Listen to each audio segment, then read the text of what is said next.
आपका ध्यान आकर्षित करना है। साथियों, भारतीय जनता पार्टी के लाखों करोड़ों कार्यकर्ताओं ने अपने पसीने से भाजपा की जड़ों को सींचा है और आज भी सींच रहे हैं।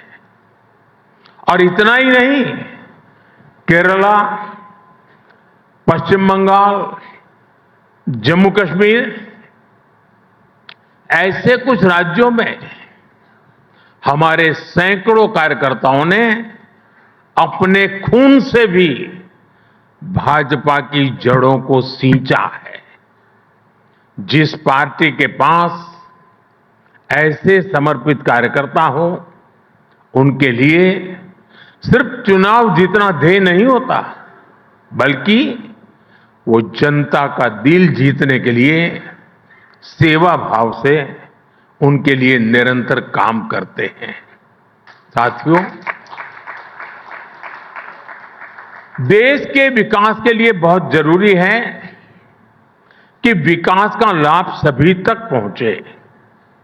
दलित, पीड़ित, शोषित, वंचित सभी तक जब सरकारी योजनाओं का लाभ पहुंचता है तो सामाजिक न्याय सुनिश्चित होता है। लेकिन हमने देखा कि बीते दशकों में कैसे सामाजिक न्याय के नाम पर कुछ दलों, कुछ परिवारों ने अपना ही स्वार्थ सिद्ध किया है। साथियों, मुझे संतोष है कि आज देश सामाजिक न्याय को सच्चाई में बदलते देख रहा है। सच्चा सामाजिक न्याय क्या होता है, ये मैं आपको बताना चाहता हूं। 12 करोड़ शौचालयों के निर्माण का अभियान उन गरीब लोगों के जीवन में गरिमा लेकर के आया जो खुले में शौच के लिए मजबूर थे।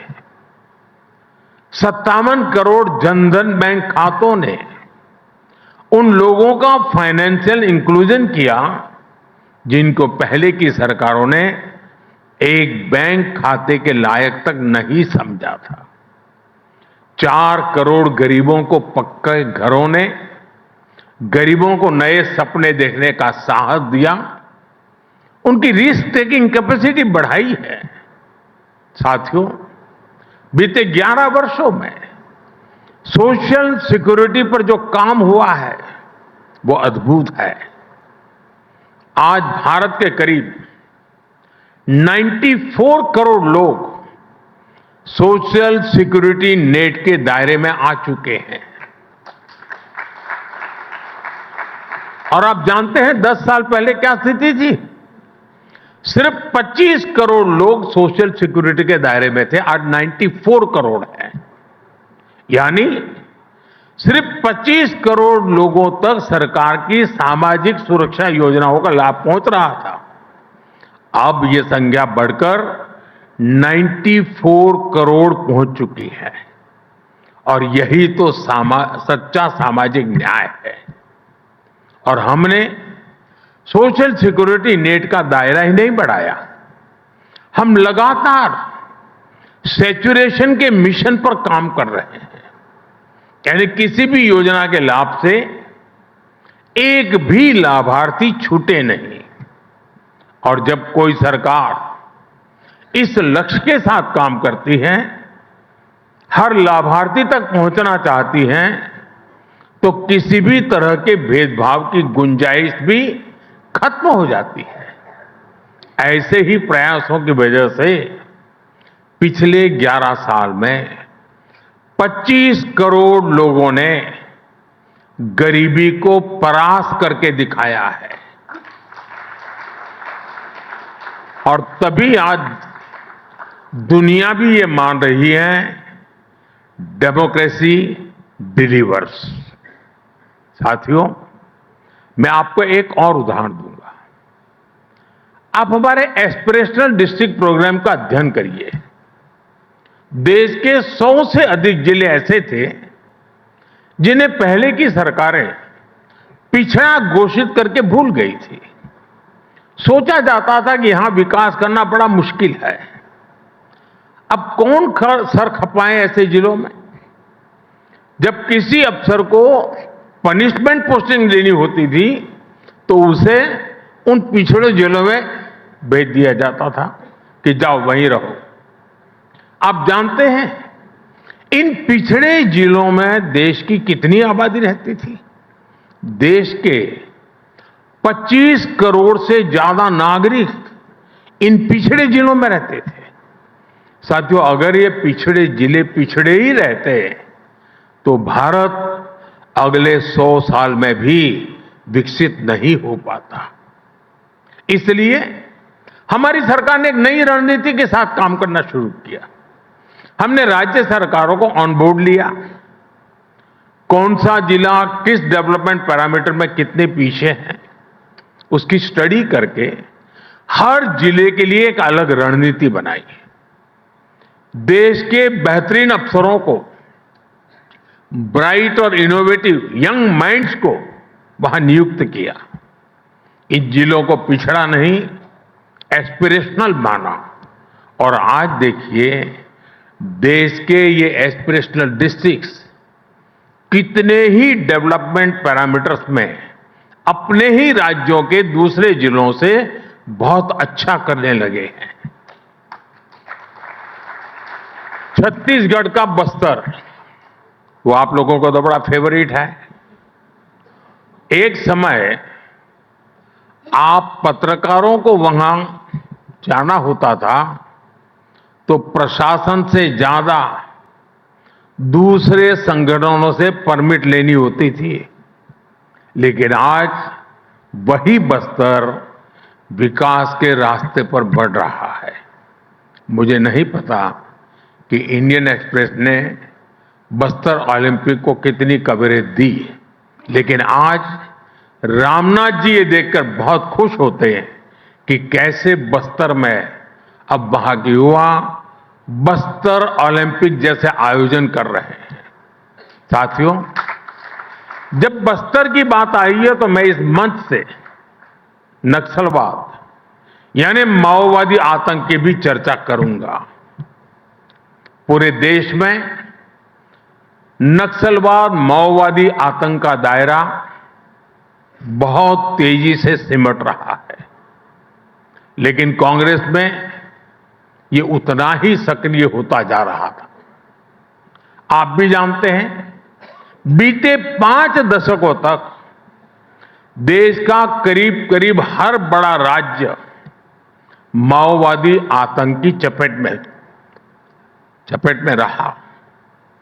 लेकिन ये देश का दुर्भाग्य था कि कांग्रेस भारत के संविधान को नकारने वाले माओवादी आतंक को पालती पोसती रही और सिर्फ दूर दराज के क्षेत्रों में, जंगलों में ही नहीं, कांग्रेस ने शहरों में भी नक्सलवाद की जड़ों को खाद पानी दिया। कांग्रेस ने बड़ी बड़ी संस्थाओं में अर्बन नक्सलियों को स्थापित किया।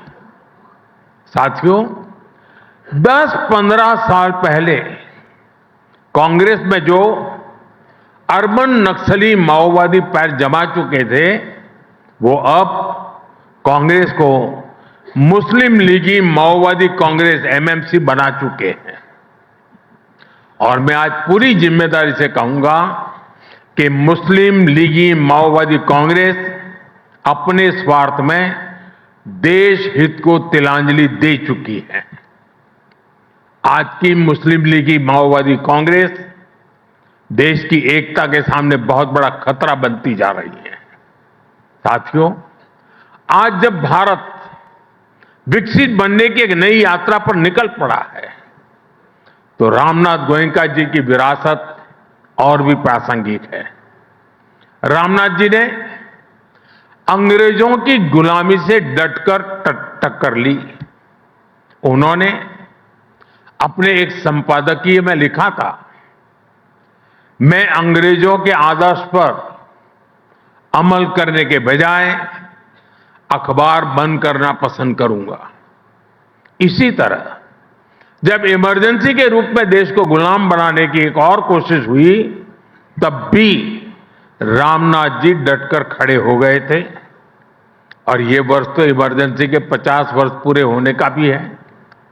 और इंडियन एक्सप्रेस ने 50 वर्ष पहले दिखाया है कि ब्लैंक एडिटोरियल भी जनता को गुलाम बनाने वाली मानसिकता को चुनौती दे सकते हैं। साथियों, आज आपके इस सम्मानित मंच से मैं गुलामी की मानसिकता से मुक्ति के इस विषय पर भी विस्तार से अपनी बात रखूंगा। लेकिन इसके लिए हमें 190 इयर्स पीछे जाना पड़ेगा। 1857 के स्वतंत्रता संग्राम से भी पहले वो साल था 1835। 1835 में ब्रिटिश सांसद थॉमस बेबिंगटन मैकाले ने भारत को अपनी जड़ों से उखाड़ने के लिए एक बहुत बड़ा अभियान शुरू किया था।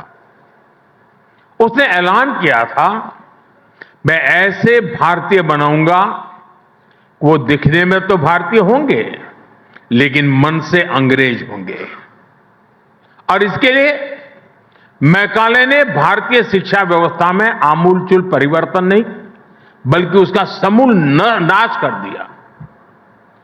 खुद गांधी जी ने भी कहा था कि भारत की प्राचीन शिक्षा व्यवस्था एक सुंदर वृक्ष थी जिसे जड़ से हटाकर नष्ट कर दिया। साथियों, भारत की शिक्षा व्यवस्था में हमें अपनी संस्कृति पर गर्व करना सिखाया जाता था। भारत की शिक्षा व्यवस्था में पढ़ाई के साथ ही कौशल पर भी उतना ही जोर था। इसलिए मैकाले ने भारत की शिक्षा व्यवस्था की कमर तोड़ने की ठानी और उसमें सफल भी रहा। मैकाले ने यह सुनिश्चित किया कि उस दौर में ब्रिटिश भाषा, ब्रिटिश सोच को ज्यादा मान्यता मिले और उसका खामियाजा भारत ने आने वाली सदियों में उठाया। साथियों, मैकाले ने हमारे आत्मविश्वास को तोड़ दिया, हमारे भीतरहीन भावना का संचार किया। मैकाले ने एक झटके में हजारों वर्षों के हमारे ज्ञान विज्ञान को, हमारी कला संस्कृति को, हमारी पूरी जीवन शैली को ही कूड़ेदान में फेंक दिया था। वहीं पर वो बीज पड़े कि भारतीयों को अगर आगे बढ़ना है, अगर कुछ बड़ा करना है तो विदेशी तौर तरीकों से ही करना होगा। और ये जो भाव था वो आजादी मिलने के बाद भी और पुख्ता हुआ। हमारी एजुकेशन, हमारी इकोनॉमी, हमारी समाज के एस्पिरेशन सब कुछ विदेशों के साथ जुड़ गई। जो अपना है उस पर गौरव करने का भाव कम होता गया। गांधी जी ने जिस स्वदेशी को आजादी का आधार बनाया था उसको पूछने वाला ही कोई नहीं रहा। हम गवर्नेंस के मॉडल विदेश में खोजने लगे। हम इनोवेशन के लिए विदेश की तरफ देखने लगे। यही मानसिकता रही जिसकी वजह से इंपोर्टेड आइडिया, इंपोर्टेड सामान और सर्विस सभी को श्रेष्ठ मानने की प्रवृत्ति समाज में स्थापित हो गई। साथियों, जब आप अपने देश को सम्मान नहीं देते हैं तो आप स्वदेशी इकोसिस्टम को नकारते हैं, made in India manufacturing ecosystem को नकारते हैं।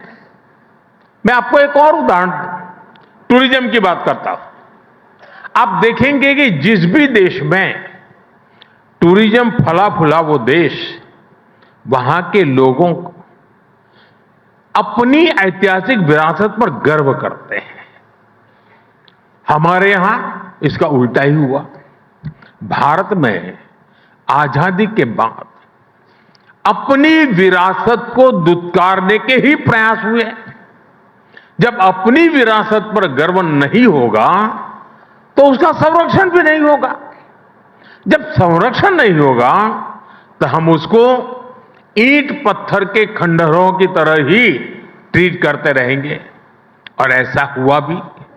अपनी विरासत पर गर्व होना टूरिज्म के विकास के लिए भी आवश्यक शर्त है। साथियों, ऐसे ही स्थानीय भाषाओं की बात है। किस देश में ऐसा होता है कि वहां की भाषाओं को दुत्कारा जाता है? जापान, चीन और कोरिया जैसे देश, जिन्होंने देश के अनेक तौर तरीके अपनाए, लेकिन भाषा फिर भी अपनी ही रखी, अपनी भाषा पर कॉम्प्रोमाइज नहीं किया। इसलिए हमने नई नेशनल एजुकेशन पॉलिसी में स्थानीय भाषाओं में पढ़ाई पर विशेष बल दिया है। और मैं बहुत स्पष्टता से कहूंगा,